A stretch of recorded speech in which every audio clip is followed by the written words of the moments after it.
Desa Pantai Sembur dikenal karena ombaknya yang ganas. Setiap sore, ombak menghantam karang seperti ledakan kecil. Suara deburnya terdengar sampai ke perkampungan. Tapi suatu pagi, di bulan Juli, laut mendadak diam. Bukan surut, bukan pasang, airnya tetap tinggi. Tapi tidak ada gelombang, tidak ada riak. Permukaannya halus seperti kaca hitam yang membentang sampai horizon. Nelayan pertama yang menyadari adalah Pak Harun. Ia berdiri lama di bibir pantai. Ini bukan laut, gumamnya, karena laut tidak pernah setenang itu. Fajar, mahasiswa yang sedang meneliti perubahan garis pantai, kebetulan berada di sana untuk skripsinya. Ia justru senang melihat fenomena itu. Ini aneh, tapi menarik, katanya sambil memasang tripod. Ia memotret laut dari berbagai sudut, namun ada yang mengganggunya. Tidak ada burung. Biasanya camar berteriak sejak pagi. Sekarang tidak ada satupun. Dan bau laut berbeda. Tuh, biasanya asin segar, kini tercium seperti lumpur basah, bercampur sesuatu yang amis. Siang hari, warga mulai resah. Tidak ada ombak, berarti tidak bisa melaut. Perahu yang didorong ke air hanya mengambang tanpa bergerak, seolah laut tidak menerima mereka. Anak-anak dilarang bermain di bibir pantai. Tapi satu anak kecil, Rian 9 tahun, nekat mendekat saat sore menjelang. Ia berdiri tepat di perbatasan air dan berkata pelan pada ibunya, "Bu, lautnya napas." Ibunya mengira itu imajinasi, tapi Fajar yang berdiri tak jauh dari situ mendengar juga. Dan ketika ia memperhatikan lebih seksama, permukaan air itu memang bergerak sangat halus. Naik, turun, naik, turun, turun. Seperti dada raksasa yang sedang bernapas. Malamnya, desa gelap lebih cepat dari biasanya. Tidak ada cahaya bulan. Angin berhenti total. Fajar tetap di pantai dengan kamera night vision. Ia ingin merekam fenomena langka ini. Pukul 00,12, permukaan laut mulai berubah. Bukan berombak, tapi seperti berdenyut pelan, berirama, dan dari kejauhan muncul titik-titik kecil bercahaya di bawah permukaan air. Bukan seperti plankton, cahayanya terlalu besar, terlalu teratur, seperti mata. Puluhan, mungkin ratusan mata yang terbuka serempak menghadap ke daratan. Fajar mundur satu langkah. Kamera di tangannya bergetar. Lalu suara terdengar dari laut. Bukan suara ombak, bukan angin, tapi suara rendah, panjang, seperti dengungan yang keluar dari dalam air. Dan bersamaan dengan itu, air laut bergerak maju, bukan sebagai ombak, tapi sebagai satu dinding utuh, tanpa buih, tanpa suara, hanya naik perlahan, menyentuh pasir tanpa memercik. Fajar menahan napas. Air itu berhenti tepat beberapa meter di depannya. Lalu dari dalam air muncul tangan, bukan tangan manusia sepenuhnya, terlalu panjang. Jari-jarinya tipis seperti sirip, kulitnya pucat kebiruan, Tangan itu menekan pasir. Lalu satu lagi muncul. Lalu satu kepala perlahan naik. Wajahnya samar dalam gelap. Rambutnya panjang, basah, menempel. Matanya hitam seluruhnya. Tidak ada putihnya. Makhluk itu membuka mulut dan air laut keluar dari tenggorokannya. Suara yang keluar bukan teriakan, tapi bisikan yang terdengar langsung di kepala Fajar. Kami pulang. Fajar tidak bisa bergerak. Tubuhnya kaku. Makhluk itu tidak berjalan. Ia meluncur keluar dari air dan di belakangnya lebih banyak siluet bangkit dari laut. Diam menghadap desa. Tiba-tiba lampu-lampu rumah warga padam satu persatu. Desa menjadi gelap total dan suara dengungan dari laut semakin keras. Makhluk pertama menoleh perlahan ke arah Fajar dan untuk pertama kalinya ia tersenyum. Terlalu lebar, terlalu dalam. Di dalam mulutnya tidak ada lidah, hanya pasir hitam mengalir keluar. Fajar menjatuhkan kameranya. Saat ia berkedip, makhluk-makhluk itu sudah lebih dekat. Air laut kini mencapai kakinya. Dingin, bukan seperti air biasa, lebih seperti lumpur hidup. Dan dari belakangnya terdengar suara anak kecil. Rian, Mas, mereka bilang jangan lari. Fajar berbalik.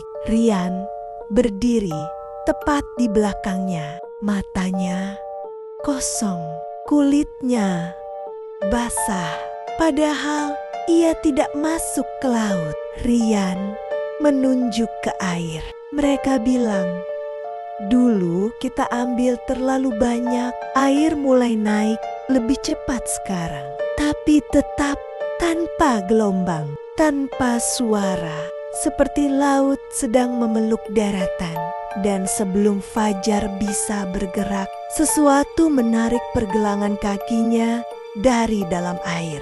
Kuat, terlalu kuat. Ia terjatuh. Wajahnya menghantam pasir. Dan saat ia mengangkat kepala, seluruh pantai sudah dipenuhi siluet berdiri. Diam, menghadap desa, menunggu. Air terus naik tanpa suara. Bukan seperti banjir, bukan seperti tsunami. Tidak ada gemuruh, tidak ada ombak, hanya satu lapisan laut yang perlahan mendorong daratan. Fajar mencoba berdiri, tapi pergelangan kakinya masih dicengkram sesuatu dari dalam air. Sentuhan itu licin, dingin, dan bergerak seperti tentakel tipis. Ia menendang sekuat tenaga. Pegangan itu lepas. Ia merangkak menjauh dari garis air. Sementara di belakangnya, siluet-siluet makhluk itu tetap berdiri. Tidak mengejar, tidak tergesa. Seolah mereka tahu tidak ada yang bisa lari jauh. Di tengah kegelapan desa, terdengar suara kentongan dipukul bertalu-talu. Tok, tok, tok. Pak Harun berteriak dari ujung jalan. Semua masuk rumah. Tutup pintu, jangan lihat ke laut. Tapi sudah terlambat. Beberapa warga berdiri terpaku di depan rumah mereka, menatap makhluk-makhluk yang kini mulai berjalan ke darat. Cara mereka bergerak aneh, bukan melangkah, bukan merangkak. Tubuh mereka seperti meluncur, seolah masih berada di dalam air. Jejak yang mereka tinggalkan bukan bekas kaki, tapi lapisan tipis pasir hitam yang langsung menyerap ke tanah. Rian berdiri di tepi air, diam, wajahnya kosong. Rian, ibunya berteriak, tapi anak itu tidak bergerak. Salah satu makhluk laut mendekatinya, menyentuh kepalanya pelan, dan Rian tersenyum. Sudah waktunya, katanya lirih. Fajar berhasil mencapai balai desa. Beberapa warga berkumpul di sana. Wajah mereka pucat, ketakutan. Ini bukan bencana biasa, kata seorang nenek tua yang duduk di sudut ruangan. Namanya Mbok Sari. Usianya hampir 80. Selama ini ia dikenal sering bicara soal pantangan laut. Tak ada yang benar-benar mendengarkan. Sekarang semua mata tertuju padanya. Kalian lupa, katanya pelan. Lupa apa? Mbok, Pak Harun bertanya. Mbok Sari menatap ke arah pantai. Dulu, sebelum ada perahu mesin, sebelum tambang pasir, sebelum jaring pukat besar, ia menarik napas panjang. Laut itu diberi semua. Terdiam. Setiap tahun bulan Suro, kita larung sesaji, bukan cuma bunga dan kepala kambing. Wajah Pak Harun menegang. Fajar merasakan sesuatu tidak beres. Lalu apa lagi? Tanya Fajar. Mbok Sari menatapnya dalam. Janji. Janji apa? Bahwa kita tidak akan mengambil lebih dari yang dibutuhkan. Sunyi. Di luar terdengar suara benda-benda jatuh. Pintu rumah dibuka paksa dan dengungan rendah dari laut semakin dekat.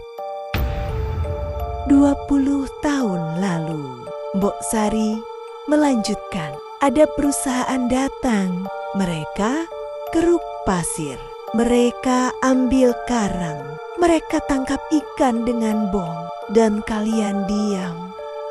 Bisiknya. Pak Harun menunduk. Kita butuh uang, Mbok. Laut tidak butuh uang, jawab Mbok Sari dingin. Tiba-tiba pintu balai desa bergetar. Sesuatu menghantam dari luar. Sekali, 2 kali, retakan muncul di kayu tua itu. Dan dari celahnya, air merembes masuk.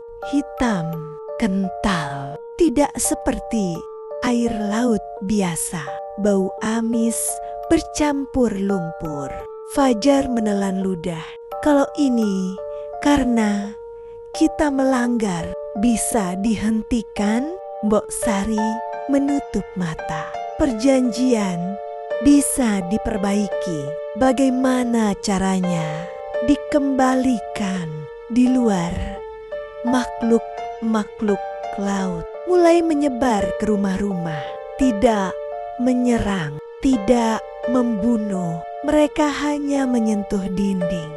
Dan setiap rumah yang disentuh, catnya mengelupas. Kayunya membusuk seketika, seperti waktu dipercepat. Rumah-rumah mulai runtuh pelan. Bukan dihancurkan, tapi diambil kembali ke tanah, ke pasir. Rian kini berdiri di depan balai desa. Matanya sepenuhnya hitam. Ia mengetuk pintu dari luar. Tok, tok, tok. Ki, irama yang sama. Fajar membeku. Rian berbicara tanpa membuka mulut. Suaranya terdengar langsung di kepala semua orang. Kami tidak marah. Pintu retak lebih besar. Kami hanya menagih. Air hitam kini menggenang di lantai balai desa, mencapai mata kaki dingin menusuk tulang. Mbok Sari berdiri perlahan. Kalau ingin hidup, seseorang harus kembali ke laut. Semua menoleh padanya. Maksudnya, yang memulai harus mengakhiri. Pak Harun gemetar. Perusahaan itu sudah lama pergi. Mbok Sari menggeleng pelan. Bukan mereka. Ia menatap Fajar, orang luar yang datang untuk mengambil. Fajar membeku. Aku cuma meneliti. Kamu ambil gambar. Kamu ambil cerita.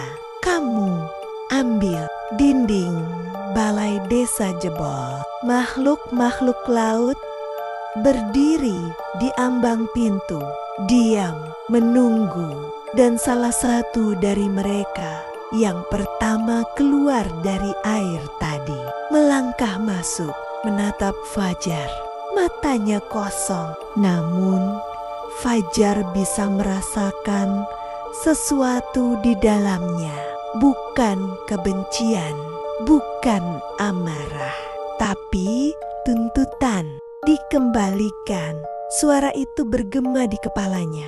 Air kini mencapai lutut. Bangunan mulai goyah.